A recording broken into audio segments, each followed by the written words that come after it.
Cara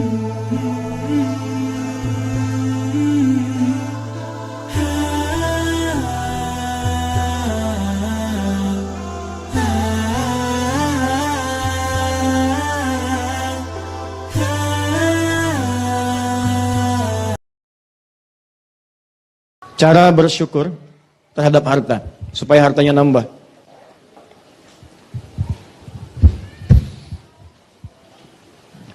Terus saya tinggal 10 menit lagi. 1 Quran surah ke-9 ayat 103. Tahan. Sebaik-baik. Khudh min amwalihim sadaqah. Ambillah dari sebagian harta mereka sedekah untuk satu perbuatan baik. Jadi ingat baik-baik, sedekah itu dalam bahasa Al-Quran itu menunjuk semua perbuatan baik, semua yang baik. Di fiqih disebut kullu ma'rufin sedekah, semua yang baik-baik disebut dengan sedekah. Zakat disebut sedekah, infak sedekah, salat sedekah. Jadi semua yang baik-baik. That's it? Jadi jangan dipersempit pemaknaannya sedekah itu hanya dengan uang dimasukin kotak, tidak.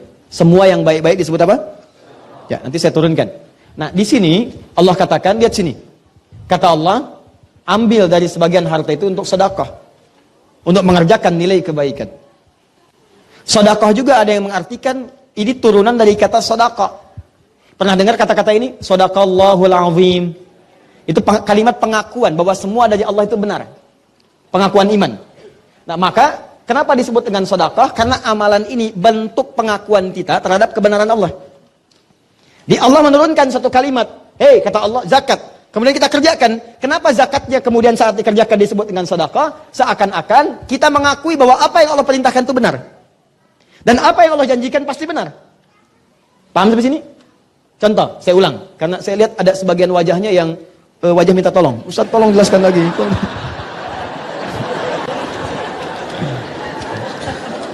Sedekah. Lihat sini. Sedekah. Pertama dipahami semua perbuatan yang baik-baik. Jelas? Jelas. Di semua jenis kebaikan disebut apa? Nama umumnya. Yang kedua, sedekah itu ada yang mengatakan berasal dari kata as-sidqu. Sudah? Apa itu as-sidqu? Sesuatu yang menunjukkan pengakuan atau pembuktian atas kebenaran perintah dan janji Allah. Perintah dan janji Allah.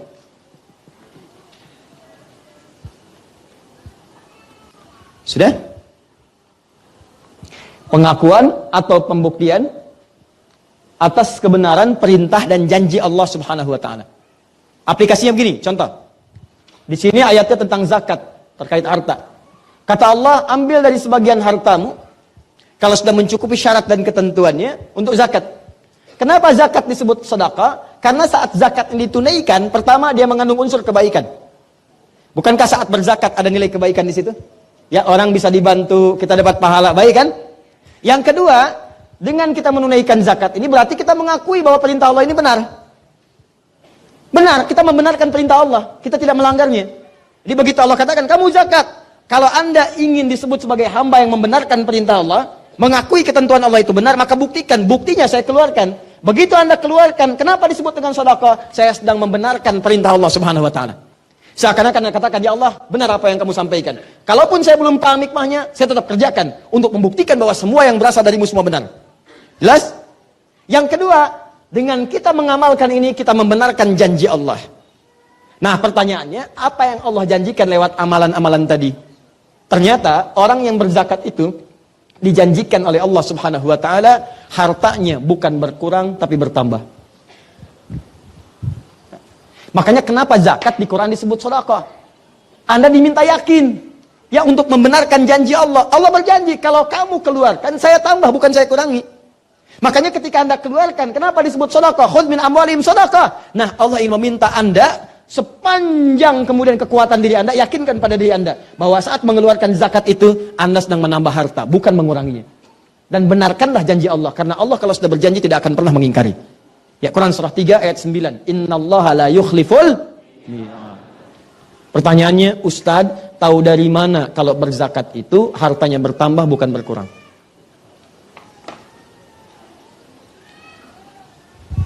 Tulis pakai bahasa Arabnya, az-zakat. Sudah? Ustaz tahu dari mana kalau saya berzakat itu bisa nambah, bukan berkurang? Pertama, dari namanya, zakat. Zakat itu punya dua arti. Satu, at-taharah. Dua, an-numu.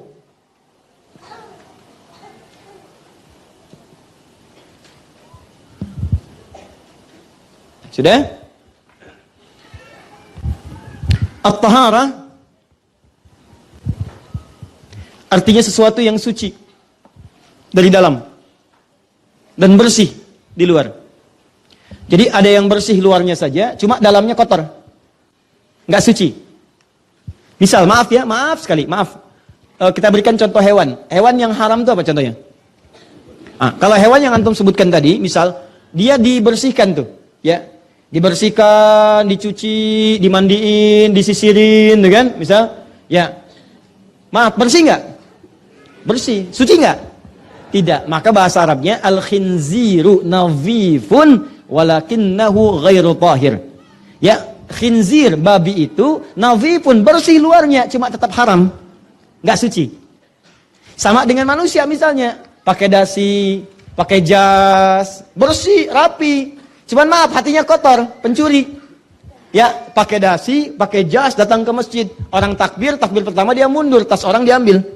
Ya, jadi penampilan itu hanya untuk menyesuaikan dengan tas isi laptop yang diambil. Paham? Baik, sama, datang ke kantor untuk korupsi, datang ke kantor untuk menipu, pakaiannya bagus. Nah, itu disebut dengan orang yang bersih tapi tidak suci. Bersih bahasa Arabnya nadhifun. Tapi kalau sudah suci dalamnya, bersih luarnya disebut dengan tahirun. Sifatnya disebut dengan taharah. Kata Allah, kenapa zakat disebut dengan zakat?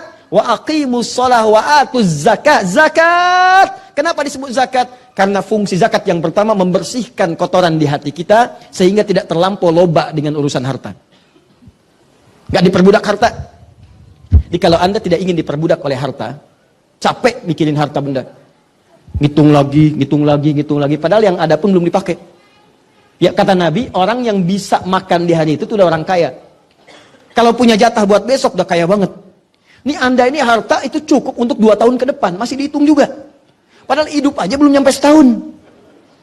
Kebayang nggak? Nah, jadi ada orang yang diperbudak dengan harta, ngitung. Dan yang paling bahaya adalah ketika dia sudah pelit dengan dirinya sendiri. Hartanya banyak, tapi nggak kepakai dengan diri sendiri. Sakitnya sudah parah, sudahlah obat generik aja. Wah, berobat nggak mau, itu nggak mau, tersiksa dirinya. Yang ngeliatin datang ke kebun cabai, cuman metik, hartanya ribuan triliun. Ya, meninggal di kebun. Paham? Dan banyak orang yang tidak menikmati itu. Ada orang diperbudak harta tapi tidak ada keberkahan di dalamnya. Silahkan, tiba-tiba setelah banyakin 1.900 triliun, tiba-tiba keluarganya pecah, dengan istri berpisah dan sebagainya. 25 tahun sudah menikah, ya kan? Dan seterusnya, dan tidak sedap, hidupnya nggak tenang, dibincangkan orang, masuk di media, masuk ini, masuk itu. Apa harapannya? Tidak ada. Nih, orang-orang yang berzakat itu oleh Allah dijaga dari sikap yang berlebihan terhadap harta. Diseakan-akan harta itu hanya dibuat oleh Allah mencukupi semua kebutuhannya, jadi pas. Dan orangnya juga tenang, bukan kurang. Jadi dibuat pas dia pengen ada, pas butuh ini ada, pas mau berangkat kendaraan ada, pas mau makan makanan ada. Cuma tenang, pas mau dibagi pun tenang, keluar. Jadi dia merasa harta ini bukan sesuatu yang penting dalam hidup. Dalam arti harus tergantung kepada harta, tidak. Tapi dibuat harta mengikuti irama hidupnya. Jelas? Nah, yang paling dahsyat adalah, lihat baik-baik investasinya. Kata Allah, zakat ini saat dikeluarkan bukan sekedar membuat kita loba, menghindari sifat loba terhadap harta dan menepis racun ketergantungan kepada harta. Tapi yang kedua, ini yang paling dahsyat. Ternyata itu mengembangkan harta dengan bahasa yang indah. An-numu. Numu itu jumlahnya banyak tapi manfaatnya seimbang. Kan ada yang jumlahnya banyak tapi manfaatnya nggak ada. Nambah tapi nggak kepake. Ini tidak. Begitu nambah, kepake. Nambah, ada manfaat. Kalau bukan untuk dia, untuk anaknya. Kalau bukan untuk anaknya, untuk cucunya. Kalau bukan untuk cucunya, saudaranya. Kalau bukan untuk saudaranya, tetangganya. Jadi ketika Allah tambahkan, selalu ada manfaat di dalamnya. Pernah dengar kita kisah Utsman bin Affan radhiyallahu taala anhu? Coba antum cek. Beliau itu hampir setiap hari asetnya nambah. Tapi kebahagiaannya itu selalu ketika beliau bisa mengeluarkan bagian dari zakatnya, bisa sholat malam tahajud sampai dengan khatam Al-Quran, dan biasa membaca Al-Quran. Yang paling dahsyat, setiap nambah aset selalu ada manfaatnya. Asetnya nambah, orang Yahudi menguasai sumur. Kata Utsman, saya beli aja. Begitu dibeli, bukan cuma jadi aset, tapi jadi manfaat. Semua yang haus tinggal ngambil, nggak usah bayar lagi. Kebunnya diambil lagi oleh Utsman, saya beli lagi kebunnya. Semua yang pengen kurma, ngambil aja sekarang, ambil, nggak usah bayar. Yang lapar ambil, yang haus tinggal minum. Miliknya tetap milik Utsman. Dan ini kan terus bergerak kan nilainya. Setiap masa berganti, ini nilainya terus bergerak. Sampai sekarang asetnya masih ada. Dijadikan apa? Disiapkan untuk penginapan. Semua hasilnya disimpan di Bank Saudi, disedekahkan atas nama Utsman bin Affan radhiyallahu taala anhu. Sampai sekarang, orangnya sudah nggak ada 15 abad, tapi asetnya masih ada dan manfaatnya terasa. Dari mana ini semua? Ini salah satunya kebiasaan Utsman untuk berzakat. Setiap orang yang berzakat, maka harta yang dikeluarkan itu dilipat gandakan paling minimal 10 kali lipat dari sebelumnya. Paling minimal 10 kali. Ini lihat sini, fokus ya. Rumusnya Quran surah 6 ayat 160. Saya ulang, rumusnya Quran surah 6 ayat 160. Sebentar, ini waktu saya sudah habis. Boleh nggak saya minta 5 menit lagi aja? Alhamdulillah. Ya nggak apa-apa, nggak apa-apa. Kalau Anda pengen sampai zuhur silahkan. Saya jam 10 kurang seperempat pulang. Lihat sini. Tahan. Kecuali kalau ada perubahan. Fokus. Setiap yang mengerjakan kebaikan sudah dilakukan karena Allah, maka perbuatan itu berubah jadi amal soleh. Ya, semua perbuatan namanya amal. Dikerjakan karena Allah, karena dorongan iman kita disebut dengan amal soleh. Paham? Misal, saya mau minum nih. Bukan sekedar minum itu perbuatan. Saya niatkan karena Allah, saya sebut namanya Bismillahirrahmanirrahim. Paling minimal Bismillah. Ya, kalau mau lebih jelas saya contohkan, misal Bismillah. Alhamdulillah. Jelas? Saya tutup lagi. Nah, ketika saya ucapkan Bismillahirrahmanirrahim, lakukan karena Allah, maka perbuatan ini langsung berubah namanya menjadi amal soleh. Nah, saat jadi amal soleh ini, dia punya nilai. Nilainya disebut dengan hasanah namanya. Jelas? Hasanah. Hasanah ini kalau sudah punya nilai, maka oleh Allah kemudian dia punya poin. Poinnya 10. Setiap hasanah punya 10 poinnya. Rumusnya di mana usah diketahuinya? Di Quran surah ke-6 ayat 160. Man jaa bil hasanati falahu asyru amsalihha. Siapa yang mengerjakan satu kebaikan punya nilai hasanah, maka dia dapat poin 10 kebaikan. 10 kali lipat dari sebelumnya. Ya, asyru amsalihha itu, asyru amsal itu 10 kali lipat, 10 kali dari yang semisalnya.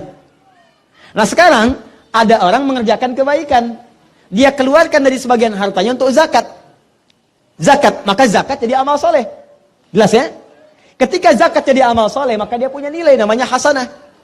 Ketika dia jadi hasanah, maka Allah berjanji setiap perbuatan hasanah dilipat gandakan 10 kebaikan.